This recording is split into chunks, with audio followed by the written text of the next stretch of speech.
"We're going in a different direction," Tyler said with that half smirk I'd come to hate. "Thanks for everything, but we need people who fit the new model." My name's Logan Barrett, 38 years old, senior account executive at Veltri Dynamics for the past 7 years. At least I was until about 45 seconds ago. I nodded, didn't argue, didn't plead my case by mentioning that I'd just closed our most successful quarter in company history.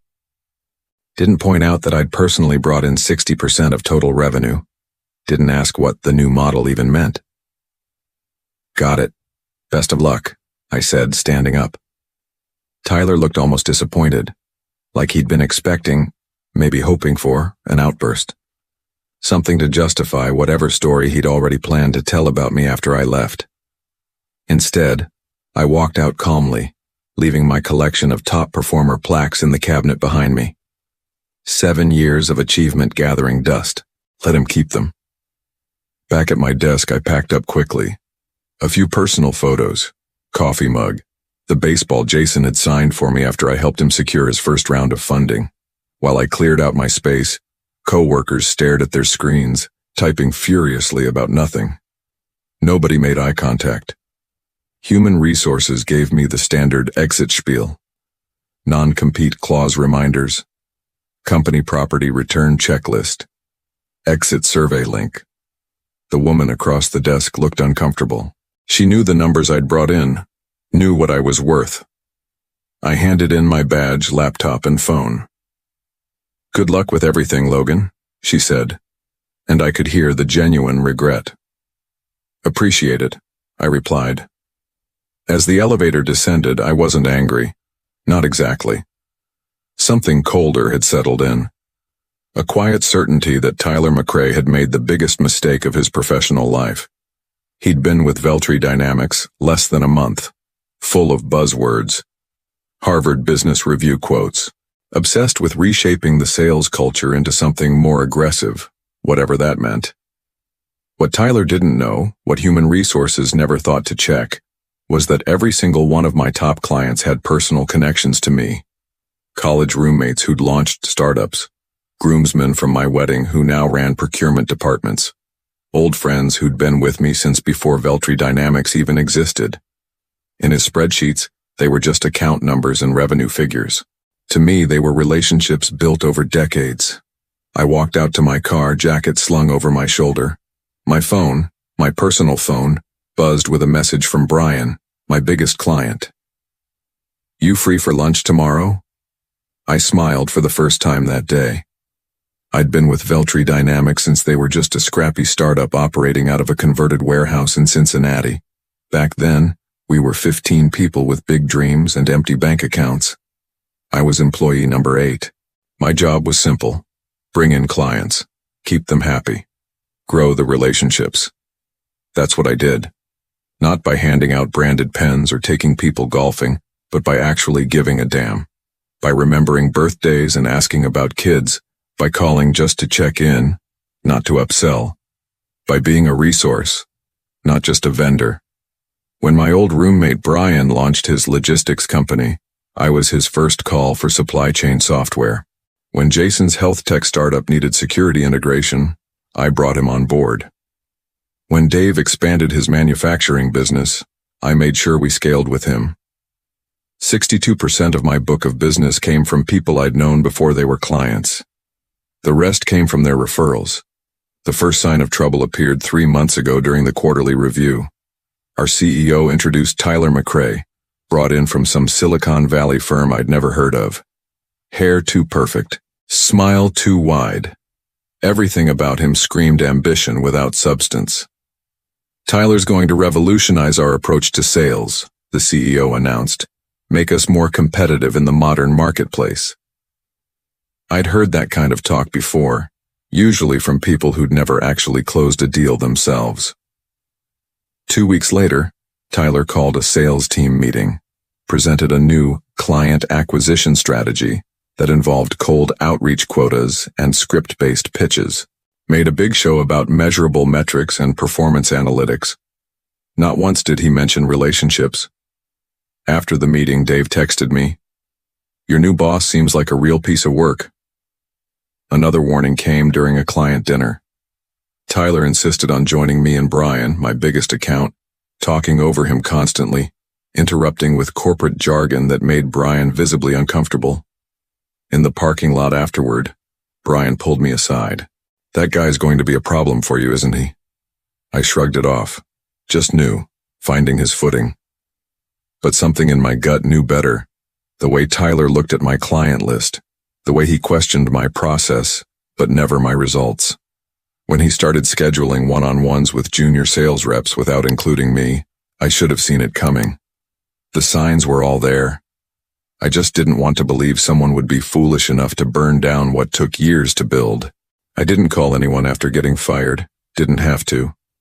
By 7 p.m. that evening, my phone wouldn't stop buzzing. First was Brian. "Just got an email introducing my new account manager. What's going on?" Then Jason. "Some kid just called me, said he's taking over my account. You okay?" Dave. "Your replacement just called. Sounded about 12. You changing roles?" One by one, my phone lit up with similar messages.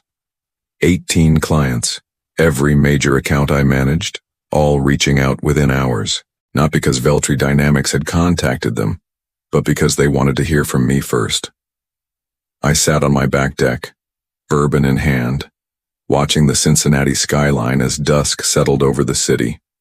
The anger I'd expected never showed up. Instead, a cold clarity washed over me. Tyler had made a fundamental mistake. He'd looked at spreadsheets instead of people, seen revenue instead of relationships, calculated my worth based on what he thought I did, not understanding what I'd built. My phone rang again.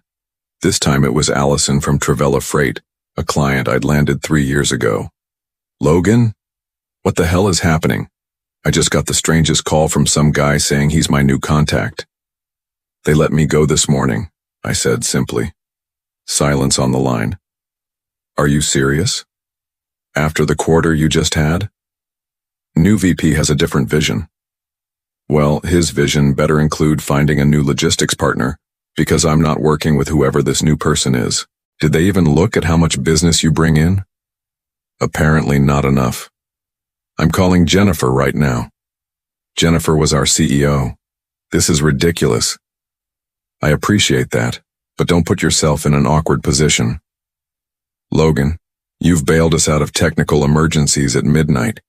You came to my dad's funeral. This isn't business, it's personal." After Allison, I took 5 more similar calls. By 10 p.m., I turned my phone off. Needed to think. I wasn't going to actively sabotage Veltri Dynamics, that wasn't my style. But I also wasn't going to protect them from the consequences of their own bad decisions.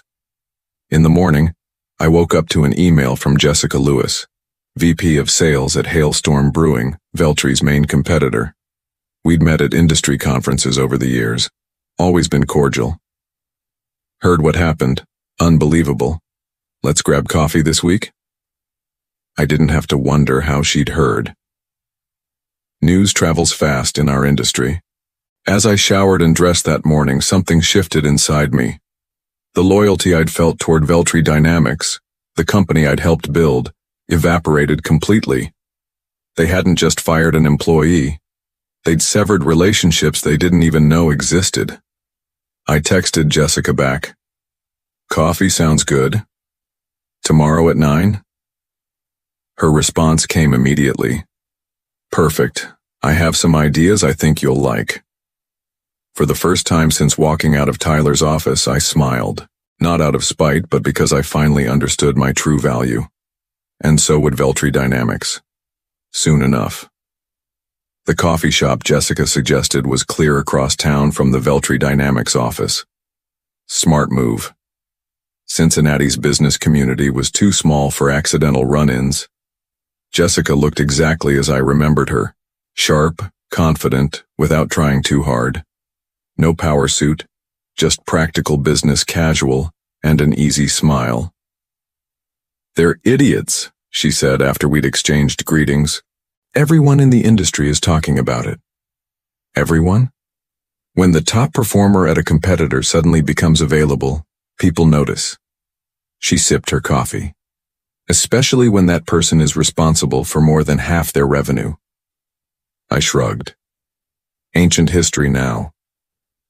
Not according to my phone. It's been blowing up since yesterday with clients asking if we've hired you yet. That caught me off guard. Your clients are asking about me? Logan, you've built relationships across this entire industry. People trust you. That's rare. She slid a folder across the table. So here's what Hailstorm is prepared to offer. Director of Enterprise Relationships. Team of 6 reporting to you. Base salary 30% higher than what you were making, plus an aggressive commission structure. I glanced through the papers. The numbers were better than I'd expected. And full autonomy, she added. Build your division how you want. Sounds good, I said carefully. But I need to be upfront about something. The non-compete clause in my contract, Jessica waved her hand. Already ran it by legal. It's practically unenforceable. Ohio courts rarely uphold them, especially in cases of termination without cause. Still, I don't want to start a legal battle. Agreed, which is why we're suggesting a 60-day consulting arrangement first. After that, full employment. It was a good plan. Well thought out. One more thing, I said. My clients. We're not asking you to violate any confidentiality agreements. But if your former clients happen to seek out new vendors on their own, I nodded slowly. That's their business decision. Exactly. I took a day to think it over, but the decision was already made. Signed the consulting agreement the following morning. By then, the fallout had already begun. Brian's company, my biggest account worth nearly $5 million annually, had paused all implementation projects with Veltri, citing relationship restructuring evaluation. Corporate speak for, we're not happy. Jason's health tech firm had requested full documentation of all processes in preparation for potential vendor transition. 3 more clients had declined meetings with their newly assigned account managers. I hadn't orchestrated any of it, hadn't needed to. These were my friends responding naturally to a broken trust. That afternoon, my phone rang with an unfamiliar number. I almost didn't answer. Logan Barrett. Logan, it's Jennifer Murray.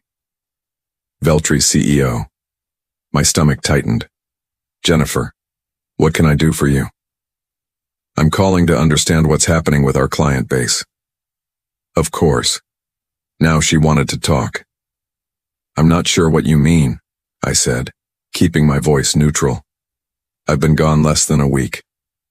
Several key accounts are suddenly threatening to leave. Brian from Northspire Apparel says he'll only talk to you. The relationships I built were personal, Jennifer, you know that. Logan, be reasonable. Those are company accounts. I haven't contacted a single client. If they're reaching out to me, that's their choice. We need you to help with the transition. Make introductions, smooth things over. I almost laughed. You mean clean up Tyler's mess? Silence on the line. Then, the board has concerns about his decision. We could discuss your returning. Same position, 10% increase. Too little, too late. I appreciate the offer, Jennifer, but I've accepted a position elsewhere. Another pause. I see. I hope you'll at least consider not actively poaching our clients. I don't need to poach what's already leaving on its own.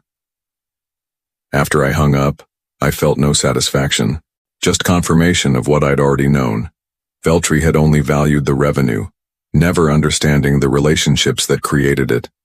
Now they were learning the difference, the hard way. 2 weeks into my consulting arrangement with Hailstorm, I met with Brian for lunch at our usual spot downtown. The restaurant wasn't fancy, just a reliable place with good burgers and private booths where we could talk freely. Tyler's been calling me daily, Brian said, shaking his head. Yesterday, he offered a 15% discount if we'd resume the implementation schedule. And I told him it wasn't about the money. Brian took a sip of his iced tea. Then he started bad-mouthing you. Said you'd been on your way out anyway. Performance issues. My jaw tightened. Classy. That's when I told him we were exploring other options and hung up. This pattern repeated in conversations with other clients. Tyler was scrambling, making desperate offers while simultaneously trying to undermine me. Classic damage control from someone who knew he'd made a catastrophic mistake. But there was something else happening, something I hadn't anticipated. Jason called that evening. "You're not going to believe this. I requested a full data export as a precaution, and they're stonewalling, claiming our contract doesn't guarantee data portability." "That's not right," I said. "Section 12B specifically covers data ownership and transfer rights." "I know. I have the contract right here, but their legal team is suddenly reinterpreting the language." The next day, Dave reported similar issues. Then Allison. One by one, my former clients were discovering that Veltri was making it difficult for them to leave. I called Jessica immediately. "They're deliberately creating exit barriers," I explained. "Technical roadblocks, contract reinterpretations, sudden system maintenance that affects only clients who've indicated they might leave." Jessica wasn't surprised. "Tyler's fighting for his career now. The board's breathing down his neck about the revenue forecasts. This goes beyond normal retention tactics. They're essentially holding client data hostage." Jessica's voice hardened. "Get me documentation. Every instance, every client affected. Our legal team will have a field day with this." Over the next week, I collected evidence. Screenshots of suddenly unavailable export functions, emails denying access to supposedly guaranteed services, recorded calls where Veltri representatives made thinly veiled threats about data loss if clients terminated early. But the real bombshell came from Dave, who forwarded me an email he'd received by mistake. It had been intended for Tyler. "Attached is the client retention strategy you requested," the email read. "We've identified technical dependencies we can leverage to delay transitions for the Barrett accounts. Legal believes we can stretch these maneuvers 3 or 4 months minimum before facing any meaningful penalties." Attached was a spreadsheet listing every one of my former clients, with specific retention tactics assigned to each. It wasn't just Tyler. It was systematic, coordinated, deliberately obstructive. I forwarded everything to Hailstorm's legal department. Their response was immediate and forceful. This constituted tortious interference and potential violation of data protection laws.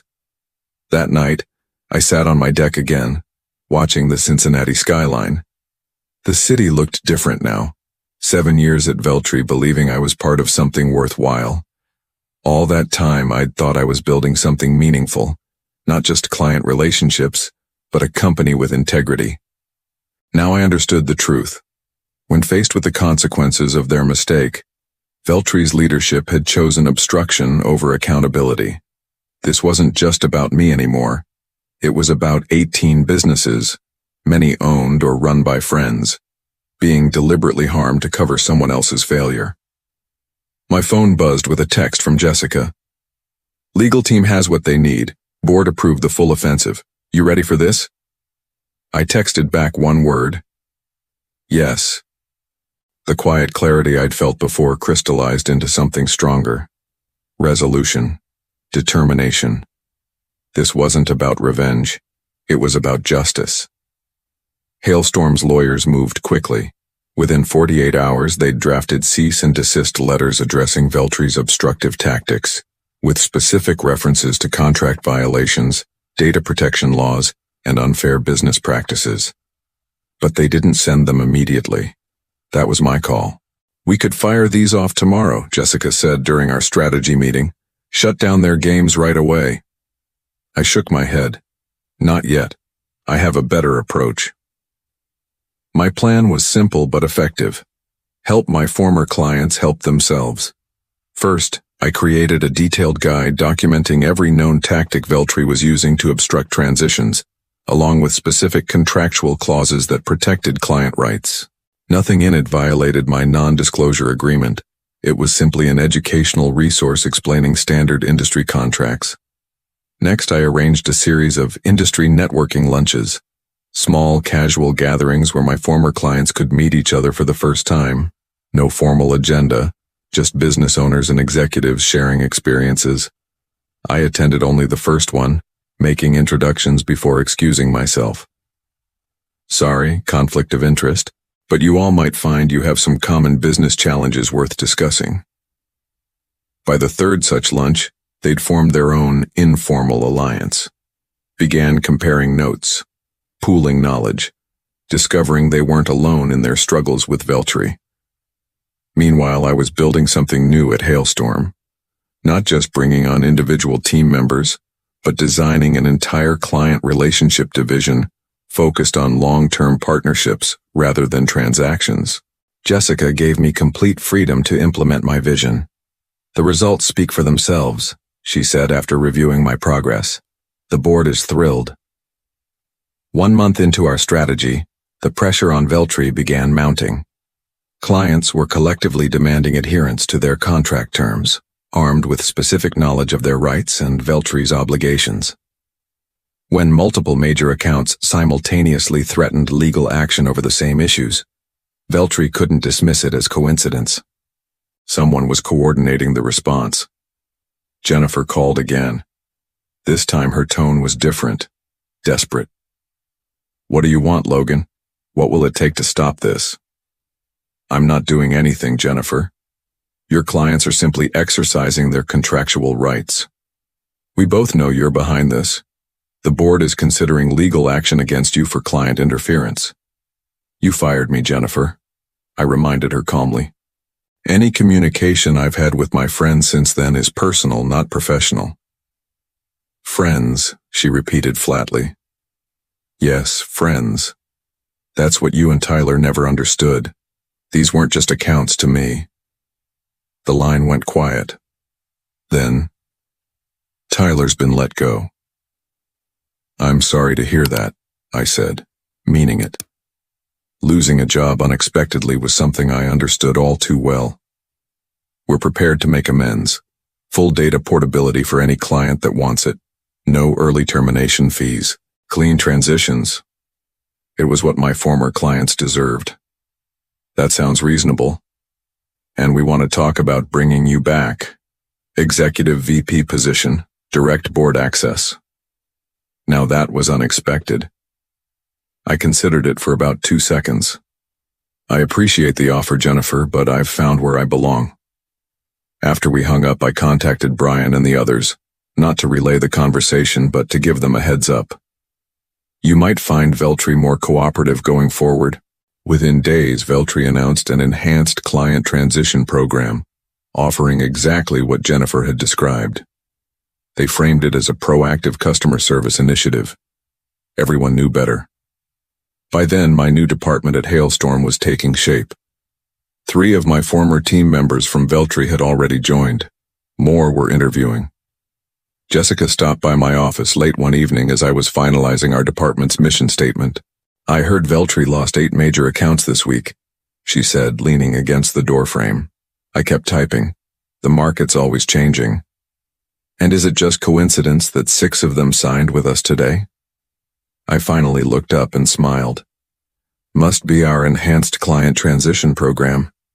She laughed. Well, whatever you're doing, keep doing it. The board's talking about a seat for you at the table by year's end. I nodded, but the title didn't matter to me. What mattered was building something that couldn't be broken by one person's poor decision, something based on real connection. 6 months after joining Hailstorm, I walked into our quarterly board meeting with Jessica and the executive team. The presentation I'd prepared was straightforward: department growth, revenue projections, client retention metrics. As I concluded, the board chair leaned forward. These numbers are impressive, Logan. 12 new enterprise clients in 2 quarters. Retention rate near perfect. What's your secret? No secret, I replied. We invest in relationships, not just transactions. The CFO spoke next. And the Veltri accounts? 14 of their 18 top clients have switched to us now? 15, as of yesterday, Jessica corrected, sliding a folder across the table. Northridge Technologies signed this morning. 9-year contract. Murmurs around the table. To be clear, I added, we've never directly solicited Veltri clients. They've approached us, usually after experiencing difficulties with their transition processes, which have been extensively documented, Jessica said, patting another, thicker folder. Our legal team has everything should Veltri ever want to pursue action. They wouldn't. Not with what we had. Not with their reputation already in tatters. The room fell silent as the board chair reviewed the latest numbers. Finally, he looked up and nodded toward me. The board has reached a decision. We'd like to offer you the position of Executive Vice President of Strategic Relationships, effective immediately. I accepted with a simple handshake. No gloating. No speeches. That afternoon, the press release went out. My phone immediately buzzed with a message from Brian. Just saw the news. Congratulations, EVP Barrett. Moments later, my assistant knocked on my door. You have a visitor. Jennifer Murray from Veltri Dynamics. No appointment. I considered sending her away. Decided against it. Send her in. Jennifer looked tired, defeated. Congratulations on the promotion. Thank you.